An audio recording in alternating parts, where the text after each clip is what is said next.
अस्सलाम वालेकुम गाइस, मेरा नाम है अली और मैं अपने channel daily horror stories by Ali से आपके सामने मौजूद हूँ। मैं उम्मीद करता हूँ आप लोग दुनिया में जहाँ पे भी मौजूद हैं खैरियत से हैं, खुश हैं और आपकी ज़िंदगी ज़बरदस्त गुजर रही है। अगर आप लोगों ने अब तक मेरे चैनल को सब्सक्राइब नहीं किया तो मैं रिक्वेस्ट करता हूँ कि आप इसको सब्सक्राइब कर लें, लाइक करें और अगर हो सके तो अपनी कम्युनिटी में अपने दोस्तों में इस चैनल को शेयर करें। अगर आप लोग अपनी स्टोरी शेयर करना चाहते हैं आप व्हाट्सएप कर सकते हैं, ईमेल कर सकते हैं या अपनी आवाज़ में रिकॉर्ड करके शेयर कर सकते हैं। गाइस, आज की ये जो पहली स्टोरी है ये स्टोरी हमें आसिफ साहब ने शेयर की है और आसिफ साहब बताते हैं कि ये जो वाक़या इनके साथ पेश आया था ये 2004 और 2005 में पेश आया था। ये बताते हैं कि उस दौर में ये शादमान टाउन के अंदर एक पार्क के सामने रहा करते थे। ये बताते हैं कि रात को जब मैं 10 या 11 बजे तक फ्री हो जाता तो मैं अपनी फियांसी से या मुख्तलिफ फ्रेंड्स से फ़ोन पे बात किया करता था। अब क्योंकि जो हमारी फैमिली थी वो बेसिकली जॉइंट फैमिली थी तो घर में बात करने के लिए इतनी स्पेस अवेलेबल नहीं थी। तो मेरी आदत थी कि रात में जब मैं घर से बाहर निकलता तो मैं हैंड्स फ्री लगाता और हमारी जो गली थी जो कि पार्क के सामने मौजूद थी वहाँ पे टहलता रहता और टहलते टहलते तकरीबन 2 से 3 घंटे तक बात करने के बाद मैं वापस अपने घर में आ जाया करता था। तो इसी तरह की एक रात थी और रात के तकरीबन 1 या 1:30 बजे का टाइम था। इत्तफाक से ये जो हमारा घर था इसके बाहर जो गली मौजूद थी उस गली के अंदर कोई शादी चल रही थी। अब मेरे पास फ़ोन पे बात करने के लिए ये कोई ऐसी जगह अवेलेबल नहीं थी तो मैंने यही डिसाइड किया कि बजाय इसके मैं आज गली में खड़े होकर बात करूं, सामने जो जॉगर्स पार्क है उस पार्क के अंदर कूद के चला जाता हूं और जब मैं 1-2 घंटे तक फ़ोन पे बात कर लूँगा तो उसके बाद कूद के वापस आ जाऊँगा। वैसे ये जो पार्क था ये सुबह के 8 बजे से रात के तकरीबन 10 बजे तक ओपन रहा करता था। उसके बाद जो इसका माली था वो दोनों दरवाजे पे ताला लगा दिया करता था, लेकिन हमने ऑब्ज़र्व किया था कि ताला लगाने के बावजूद भी अक्सर लोग रात में अंदर बैठे होते हैं। खैर किस्सा मुख्तसर, जब मुझे जगह नहीं मिली तो अल्टीमेटली मैं पार्क के अंदर कूद गया और पार्क के अंदर जाने के बाद अपनी फियांसी से बात करने लगा। अभी मुझे बात करते करते तकरीबन आधे से पौन घंटा ही गुजरा था कि मुझे एकदम से एक अजीब सी खुशबू का एहसास होने लगा। मुझे ऐसा लग रहा था जैसे कोई धीमी धीमी सी बड़ी महसूर कुन खुशबू है जो मुझे पार्क के अंदर से या अपने करीब से महसूस हो रही है। अब पहले तो मेरी समझ ही नहीं आया कि ये जो खुशबू है कहाँ से आ रही है, क्योंकि मेरा जो फोकस था वो मुकम्मल तौर पे अपनी फ्रेंड से, अपनी फियांसी से बात करने के ऊपर था। खैर कुछ देर तक जब मुसलसल खुशबू बढ़ती चली गई तो मैंने अपने करीब जवार का जायज़ा लेना शुरू किया और जब मैं इस खुशबू को फॉलो करने की या इसके बारे में जानने की कोशिश कर रहा था तो इसी दौरानिए में मेरी जो नज़र थी पार्क की जो आखिरी वाली बेंच थी जो कि एक बरगद के दरख्त के नीचे मौजूद थी उस बेंच के ऊपर पड़ी। अब जैसे ही मेरी नज़र उस बेंच के ऊपर पड़ी तो मैंने देखा कि एक औरत है जिसने बुर्का पहन रखा है और वो उस बेंच के ऊपर बैठी हुई है और बड़े अजीब से तरीके से यानी आलती पालती मार के बैठी हुई है। इस तरह आमतौर पे जो हमारे माशरे की औरतें हैं वो बैठना पसंद नहीं किया करती। खैर जब मैंने इस खुशबू पे गौर करना शुरू किया या इसको फॉलो करना शुरू किया तो मुझे यकीन हो चला कि ये जो खुशबू है ये मुसलसल उसी औरत की तरफ से आ रही है। अब मैं बहुत ज़्यादा परेशान था और मेरी समझ से तो बाहर था कि रात के तकरीबन 2-2:30 बजे का टाइम है और मैं भी पार्क के अंदर दरवाजे से कूद के आया हूँ। तो ये औरत भला पार्क के अंदर कैसे आ सकती है? खैर, मैंने मज़ीद उसके ऊपर गौर नहीं किया और मैंने दोबारा से अपनी फियांसी से मुसलसल बात करना शुरू कर दी।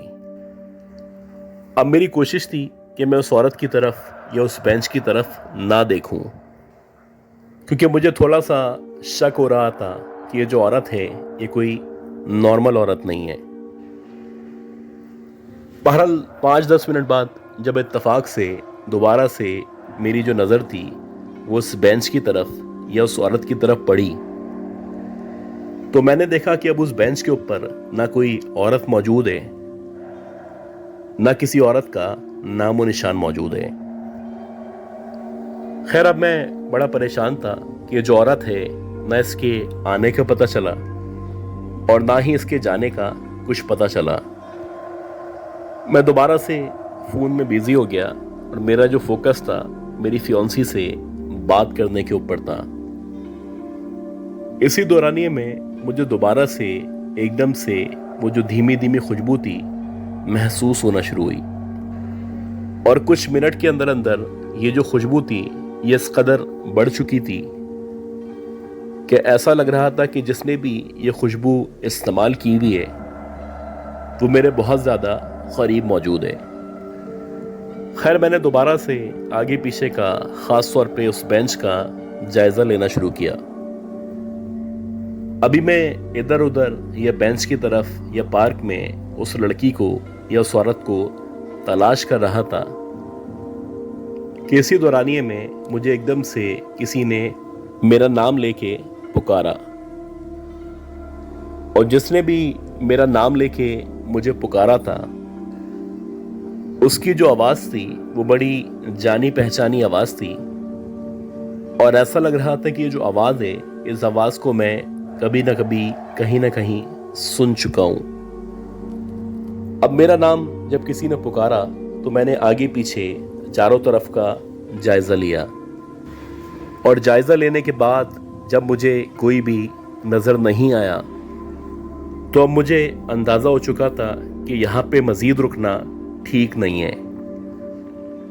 अभी मैं इस पार्क से बाहर जाने का सोच ही रहा था कि एकदम से किसी ने दोबारा से मेरा नाम लेके मुझे पुकारा। अब ये जो आवाज़ थी, जो किसी का मेरा नाम लेके पुकारने की आवाज़ थी, ये आवाज़ मुझे ऐसा लगा कि शायद मेरी फियांसी की आवाज़ से मिलती जुलती आवाज़ है। अब मैं उससे ऑलरेडी फ़ोन पे बात कर रहा था, तो भला ऐसा कैसे हो सकता था कि वो यहाँ पे मौजूद हो या उसकी आवाज़ मुझे सुनाई दे। खैर, जहाँ से मुझे आवाज़ आई थी, जैसे ही मैंने उस तरफ नज़र डाली तो नीचे तो कोई भी नज़र नहीं आया, लेकिन उसके साथ एक पीपल का दरख्त मौजूद था। मैंने आहिस्ता आहिस्ता करके वो जो दरख्त था उसके ऊपर की तरफ देखना शुरू किया। जैसे ही मैंने उस पीपल के दरख्त की तरफ, ऊपर की तरफ देखना शुरू किया तो मुझे ऐसा लगा कि इस पीपल के दरख्त के ऊपर, शाख के ऊपर कोई बैठा हुआ है और शायद कोई औरत या लड़की है जो उस दरख्त के ऊपर मौजूद है। जैसे ही मैंने उसके ऊपर मजीद गौर किया तो मैंने देखा कि उसकी जो आंखें हैं वो लाल शोलों की तरह या लाल अंगारों की तरह चमक रही हैं और इसके साथ साथ उसके जो बाल हैं वो बहुत ही लंबे और घने बाल हैं। अब जैसे ही मैंने ये मंजर अपनी आंखों से देखा तो मुझे यकीन हो चला कि यकीनन ये कोई चुड़ैल है या फिर पिछल पैरी है जो इस वक्त दरख्त के ऊपर मौजूद है।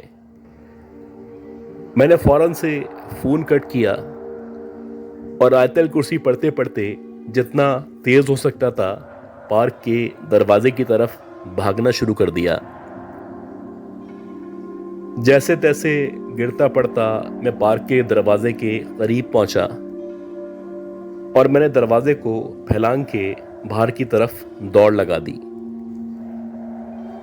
ये बताते हैं कि जैसे ही मैं अपने घर पहुंचा तो घर पहुंचने तक मुझे शदीद बुखार हो चुका था। मेरी हालत बहुत ज़्यादा ख़राब थी और मैं तकरीबन 1 से 1.5 हफ्ते तक शदीद बीमार रहा। इस दौरानिए में जो मेरे पेरेंट्स थे, ख़ास तौर पे जो मेरी मदर थी, उन्होंने मुसलसल मुझ पे दम दुरूद किया और अल्लाह का शुक्र है कि 1 हफ्ते के अंदर अंदर मेरी जो तबीयत थी वो नॉर्मल हो चुकी थी। लेकिन उसके बाद से मैंने तौबा कर ली थी कि रात के औकात में, ख़ास तौर पे मगरिब के बाद, उस पार्क में या उस पार्क की तरफ किसी भी कीमत पे नहीं जाना है। अच्छा गाइस, आज की ये जो दूसरी स्टोरी है ये मिस सिरम ने हमसे शेयर की है। ये बताती है कि 2001 और 2002 में ये फेडरल बी एरिया के एक अपार्टमेंट में, जो कि कम्युनिटी बेस्ड अपार्टमेंट है, अपनी फैमिली के हमरा शिफ्ट हुई। अब इनका जो अपार्टमेंट था वो 4थे फ्लोर पे मौजूद था।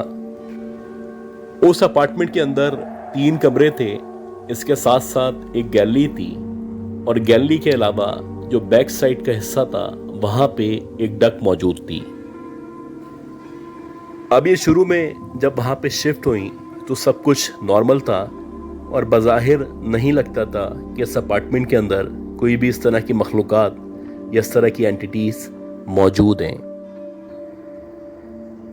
ये बताती हैं कि शुरू में हम लोगों की जो चीज़ें थी, जैसे कि खाने का सामान था और इसके अलावा जैसे पैसे थे, वो गायब होना शुरू हुए। और वो गायब इस तरह से होते थे कि जहाँ पे हमने रखे होते थे वहाँ से मिलने के बजाय 2, 4, 6 दिन बाद किसी ऐसी जगह से पैसे मिला करते थे जिस जगह के बारे में आप सोच भी नहीं सकते। इसके अलावा अक्सर ऐसा होता कि जो भी इनके नए कपड़े थे वो अक्सर जगह जगह से कटे हुए मिलते, और ना सिर्फ कटे हुए मिलते, ऐसा लगता कि जैसे किसी ने जानबूझ के कैंची की मदद से इन कपड़ों को क्रॉस शेप में काटा है। अच्छा, इसके साथ साथ ये बताती हैं कि एक दफ़ा ऐसा हुआ कि इनका जो भाई था वो किसी मिलाद में या किसी प्रोग्राम में गया हुआ था और जब वो वहाँ से वापस आया तो उसके पास तकरीबन 1 किलो के करीब मिठाई मौजूद थी। अब जब ये वापस आया तो रात के तकरीबन 1:30 या 2 बजे का टाइम था और सारे के सारे जो घर वाले थे वो सो चुके थे। खैर, जब वो मिठाई लेके आया तो उसने ये जो मिठाई थी, इस मिठाई को फ्रिज के अंदर रख दिया, क्योंकि इसका ख्याल था कि जब सुबह सब लोग सो के उठ जाएंगे, जब नाश्ता करेंगे, तो मैं अपने घर वालों को ये मिठाई खाने के लिए दे दूंगा। अब जब सुबह सब सो के उठे और नाश्ता लगा तो मेरे भाई ने मुझे याद दिलाया, मुझे कहा कि जाओ फ्रिज के अंदर 1 किलो मिठाई रखी हुई है, वो मिठाई निकाल के बाहर लेके आ जाओ। ये बताती कि जब मैं उस डब्बे को लेने के लिए फ्रिज के पास गई और जैसे ही मैंने फ्रिज का दरवाज़ा खोला तो मैंने देखा कि वो जो मिठाई का डब्बा है वो ऊपर से फटा हुआ है और उस मिठाई के डब्बे के अंदर जितनी भी मिठाइयाँ हैं वो किसी ने बाकायदा आधी आधी खाई हुई हैं। अब ये जो कुछ था ये बड़ा हैरानकुन था, क्योंकि हमारे घर में ना ही छोटे बच्चे मौजूद थे और ना ही हम में से कोई इस तरह की हरकत कर सकता था। अगर आप ये सोचें कि किसी चूहे ने या किसी इसी तरह के एनिमल ने ये सब किया है, तो मेरे ख्याल में फ्रिज के अंदर झांकना या फ्रिज के अंदर दाखिल होना किसी भी चूहे के लिए इतना आसान नहीं हो सकता। खैर, मेरी वालदा ने उसको कहा कि हो सकता है कि जब तुम मिठाई लेके आ रहे हो तो वो पहले से ही इसी हालत में मौजूद हो। खैर, मेरी वालदा ने जब मेरे भाई को समझाया तो वो कहने लगा कि हो सकता है ऐसा ही हुआ हो। इसी तरह तकरीबन 3 या 4 दिन मजीद गुजर गए। रात के तकरीबन 1 या 1:30 बजे का टाइम था और इत्तेफाक से मैं अपने लैपटॉप पे या अपने कंप्यूटर पे कोई काम कर रही थी। आमतौर पे मैं इतनी रात में जागा नहीं करती, लेकिन क्योंकि मुझे काम था तो इस वजह से मैं जाग रही थी। अब मेरा जो कमरा है, मेरे कमरे से बिल्कुल बराबर में जो गैलरी है वो मौजूद है और हम लोगों की कोशिश होती थी कि रात के औकात में जब सब सोने के लिए लेट जाएं तो ये जो गैलरी है, इसकी जो ग्रिल है, इसको लॉक कर दिया जाए। खैर, मैं अपने काम में बिजी थी कि एकदम से मुझे आवाज आई जैसे कि किसी ने ग्रिल को ओपन किया है। अब जैसे ही मुझे लगा कि किसी ने ग्रिल को खोला है तो मैंने फौरन से ग्रिल की तरफ आगे बढ़ के देखा। मैंने देखा कि एक 17 या 18 साल की लड़की है जो हमारी गैलरी से ग्रिल के थ्रू हमारे घर के अंदर एंटर हुई है। उसका जो कद है वो मुश्किल से 5.5 फीट के बराबर है और उसकी जो रंगत है वो बड़ी गंदुमी रंगत है। अब जैसे ही इस अजनबी लड़की को मैंने अपने घर के अंदर एंटर होते हुए देखा तो मैं एकदम से चौंक गई और मैंने उसको कहा कि तुम कौन हो और यहाँ पे क्यों आई हो। बजाय इसके कि वो लड़की मेरी बात का जवाब देती, उसने मेरी बात को मुसलसल नज़रअंदाज किया और मेरी आंखों के सामने वो मेरी मदर के रूम में एंटर हो गई। और ना सिर्फ एंटर हुई, एंटर होने के बाद उसने जो रूम था उसको अंदर की तरफ से बंद कर दिया। अब ये जो कुछ हुआ, ये इतना आनन फानन हुआ, ये इतना जल्दी हुआ कि मेरी समझ ही नहीं आया कि मेरे साथ हुआ क्या है। खैर, कुछ देर बाद जब मैं होश में आई या मेरे सेंसेस बहाल हुए तो बराबर वाले कमरे में जहाँ पे मेरा भाई सोया करता था, मैं उसके रूम में गई और मैंने उसको जाके उठाया।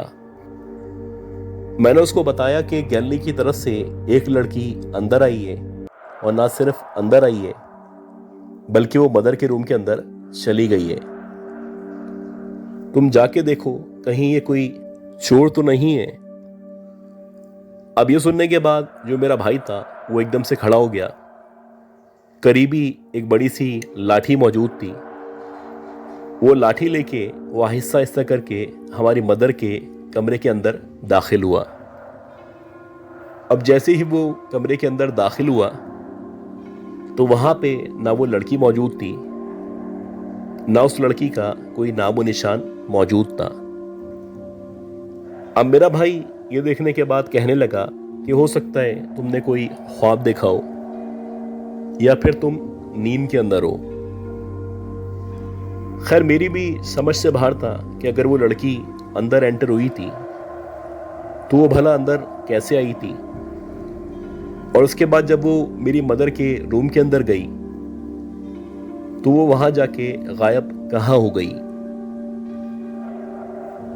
इसी तरह तकरीबन 6 या 7 दिन मजीद गुजरे और इत्तफाक से हम सारे के सारे घर वाले अपनी नानी के घर में मौजूद थे। सिर्फ मेरा भाई था जो हमारे घर के अंदर मौजूद था। वो बताते हैं कि मैं कंप्यूटर यूज कर रहा था और मेरा जो ध्यान था वो कंप्यूटर की स्क्रीन की तरफ था। तो मुझे ऐसा लगा कि जो गैलरी है उस गैलरी के अंदर कोई मौजूद है या कोई चल रहा है। अब जैसे ही मुझे आवाज महसूस हुई तो मैं खड़ा हुआ और खड़ा होने के बाद मैं गैलरी की तरफ बढ़ने लगा। ये बताते हैं कि जैसे ही मैं गैलरी की तरफ बढ़ा तो उसने देखा कि गैलरी के बाहर के हिस्से में एक लड़की खड़ी हुई है। उसका वैसे ही रंग है, वैसे ही उसने कपड़े पहन रखे हैं और वो अजीब से तरीके से मेरे भाई को देख के मुस्कुरा रही है।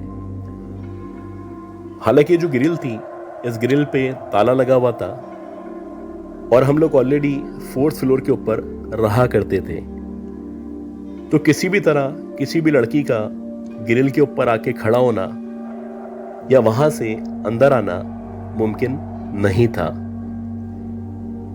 मेरे भाई को पहली दफा में ही अंदाजा हो चुका था कि जो लड़की इसके सामने खड़ी हुई है ये कम से कम कोई इंसान तो नहीं है।